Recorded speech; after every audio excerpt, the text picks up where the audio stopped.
இதற்கு முன்னர் ஒரு ஜோடி வந்து பக்கத்து ரூமில் இருக்குது.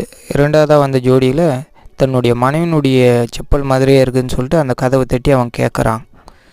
யாராக இருந்தால் தான் உனக்கு என்னடா, உன் வேலையை பார்த்துட்டு போடான்னு சொல்லிட்டு அந்த முதல் ரூமுக்காரன் போகிறான். பார்த்தா அவன் மனைவி இவன் ரூம்லேருந்து ஓடுறதை பார்த்து அவன் அதிர்ச்சி அடைகிறான். அவனால் அந்த அதிர்ச்சியை தாங்க முடியல. இந்த கட்டம் போட்ட சட்டக்காரங்கிட்ட சட்டையை பிடிச்சி என் மனைவியே நீ வந்து இங்கே கூட்டி வந்துட்டியாடான்னு சொல்லிட்டு 2 பேரும் வாக்குவாதம் நடக்குது. அது உங்கள் மனைவின்னு தெரியாதுன்னு சொல்லிட்டு இந்த கட்டம் போட்ட சட்டக்காரன் சொல்கிறான். 2 பேரும் அவனால் பனியன் போட்டவனுக்கு அவன் மனைவினுடைய துரோகத்தை தாங்க முடியல. இது நடந்துக்கிட்டு இருக்கும்போதே அடுத்த ட்விஸ்ட்டாக இவனோட மனைவி அவன் ரூம்லேருந்து வரா. என்ன கொடுமை சார்!